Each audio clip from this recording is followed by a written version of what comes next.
Yo people, Makkuro here, and today I have a review of the Mazda RX7 RZ. And since we've got a special edition of it, the Drift King, I'm also gonna do a bit of review on it as well. Two birds with one stone. So let's start with the Drift King and B-Class. Well, it's, if I may get to the looks, it's failed. I mean, it should be done the RX7 FD, the weaker one, even though I preferred it on the RZ actually. But the thing is, the vinyling is a bit failed. It's not properly positioned. The wheels are also hideous, and well, it's a bit of a failed replica kind of looks. So yeah, a bit of a letdown here, but otherwise, when it comes to looks, the RX7 RZ is pretty decent.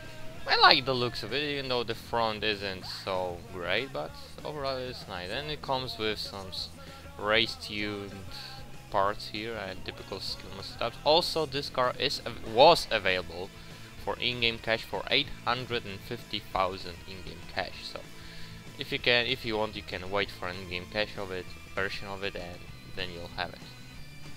Otherwise, you can just get this, even though 4,800 speed is a bit expensive, even for Need for Speed war terms. But let's go to the aftermarket and the body kit, and we have one that from the front does have some side skirts too big and doesn't really interesting. The second one, which is what you get as stock with this Drift King version, and the third, which is definitely too wide. I mean, what the fuck? And then we have this next one, which is stock. I mean, it's pretty much nothing different about it. So yeah, I think we've got the best body kit for it possible with the Drift King version. Also, we got some spoilers, some ugly wheels, and the Drift King license plate, tints, and so on. So yeah, I really do like this body kit for the RZ. Now there's your typical set of spoilers with the no spoiler option, of course, working. Actually not bad, if I may say. Do I still prefer the spoiler? If there would be a big spoiler, it would be better. And we have also hoods, both for speed boost only, and both are not bad. Could have been better, but it's not bad. And then there's your typical set of wheels, neons, window tints, lowering kits, license plate, and so on. Now, since I've been doing this literally in the middle of the night recording, I've got some... I had to use the Rosewood Alliance since no other track was populated at any given point, and well, I got stuck with this. So we've got a guy in a yellow cap that probably likes blowjobs. We've got an Audi A1 here and there. We've got even a Lotus Cortina. And, well, technically it's a Ford. It's stupid, but anyway, one guy that just quit, so yeah. Anyway, back to the car itself. It's grippy. It's very stable and grippy, that's the most thing. However, Mr. in the yellow cup, I think he was preoccupied with something else than driving, and thus he crashed into me. Anyway, as I said, the car is grippy and stable and responsive, but a bit heavy on the steering. It's not a bad heaviness, it's nice heaviness. It's a really nice car when it comes to driving. However, it sucks on jumps. Maybe it doesn't feel that it doesn't look and feel that it just has bad landings, but the loss of speed on those jumps is just so big, it's annoying. This car just, when you have a jump, it's worse than a Nismo. That's it. It's worse than a Nismo on the jumps. It can either land perfectly, but that's 1% chance it will happen, and then if you don't land perfectly, it loses all its speed. And, well, that's not a good thing. However, I did manage to score a nice time here with 1 minute 34.92. With 5 seconds perfect, I did 1 minute 33 seconds. time here with some after the point things. So yeah, I think it's good now. As this is B class, it's still as it came with parts. I did the Route 55. I've actually found one person. It's a miracle he didn't quit. But anyway, it's a good thing this time we have this try, because I can also test the top speed of it. But let me get to another point of this car, and another bad point of this car, which is the acceleration. It has a very nice handling. It can do the corners very well. It has a very nice top speed, over 300 km per hour in B class. However, it sucks so much on acceleration. Well, maybe not sucks so much, but its acceleration is just not good enough. It's those stupid cars that have high top speed, high handling, and then no acceleration. It's one of that kind of tuned cars. So you get a problem with acceleration. However, like I said, this car has a very nice top speed for B class, which clocks at 304 with this kind of tuning, which is 188.8 miles per hour. So yeah, I think it's quite nice, and I'm gonna skip through the rest of the race and show you only the end result, because it will be another run with it, so don't worry, you'll see some better lines and some insignificant time there. Now, I've put a 99 engine and it boosted to 599, so it is a car that just needs one, not the best pro part, and you have it at 599. And since I was disappointed with the vinyl work, I redone it myself, put out different rims, changed the lowering kit, and played a bit with the paint, and this is the end result. And I already like it a lot more. Now, for me, this car just looks so awesome. I'm driving B class more often than I thought I ever would, so yeah. That's good. Now back to racing, and we have another Route 55 with someone who can't hit that stupid perfect start at all. Damn man, look at my videos, it will help you.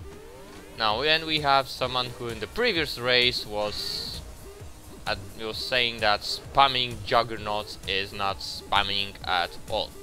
Yeah, right. Spamming is spamming, that's the word. Doesn't matter what you spam. If it makes you faster, you're a fucking spammer. Anyway, back to the point of the car.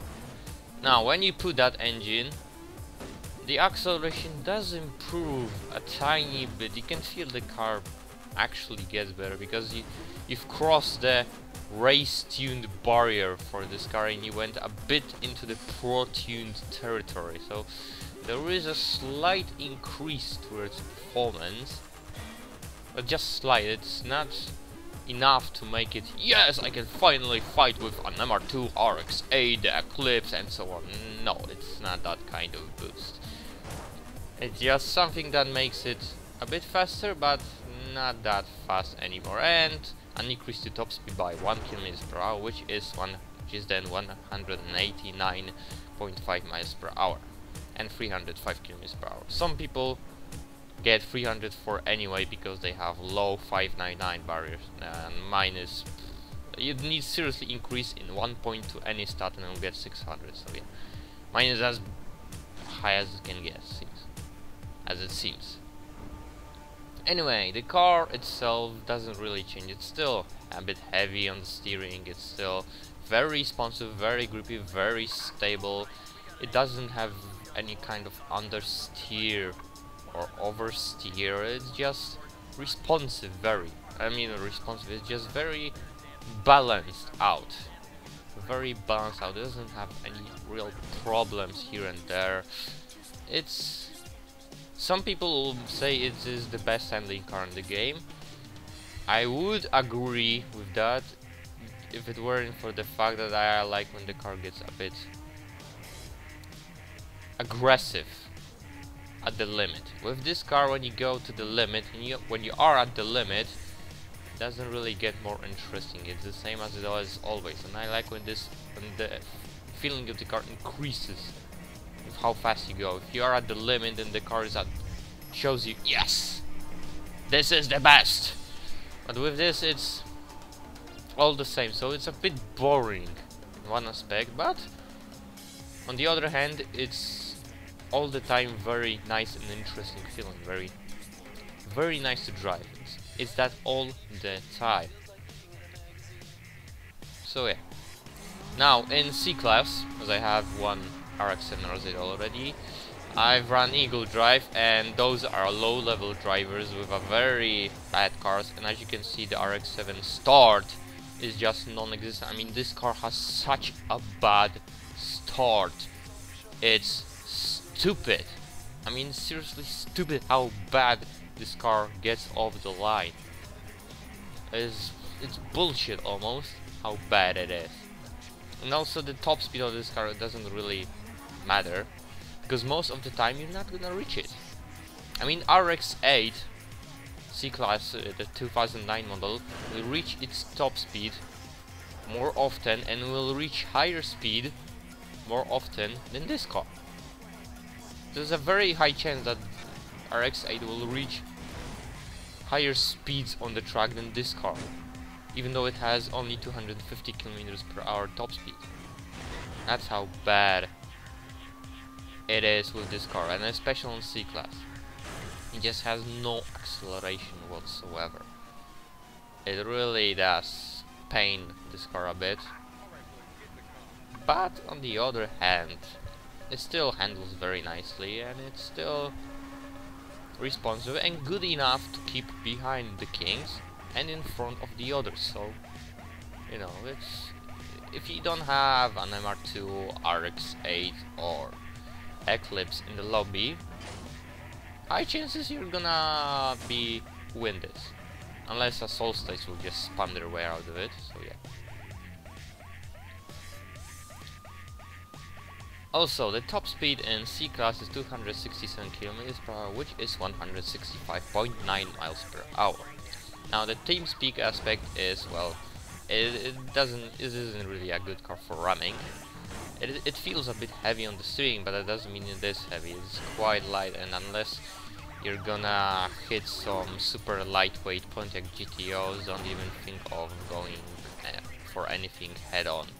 Seriously, you can out-corner, out-maneuver every single cap out there with this car, but otherwise, not really.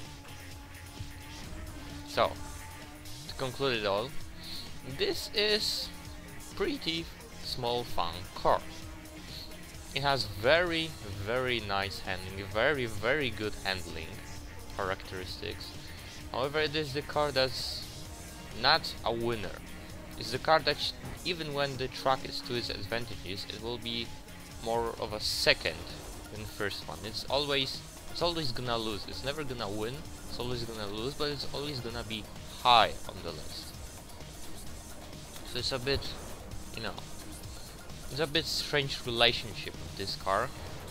It's either you like its performance or are just always disappointed with its performance. However, the handling aspect really does make up for this car, and the sound of this car, which is your typical rotary engine, is something that is similar to a washing machine, but in a good way. I mean, it's very typical sound. So yeah, it's either you like it or don't like it. So it's really the same thing with this car. It's either you like this car or not really.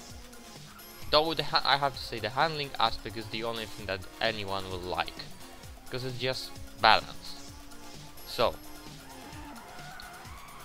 I hope you enjoy this, because I did enjoy this car quite a lot and will enjoy it for quite a long time after this. So if you did, please hit that like button, comment on what you think about this car and the review and the video and so on. Maybe even subscribe to me, that'll be very helpful. Share it to your friends on Facebook, Twitter, Google Plus, and so on and so forth. And that'll be all for me. So, yet again, thanks for watching, and I'll see you guys later, probably on the Porsche Carrera GT review.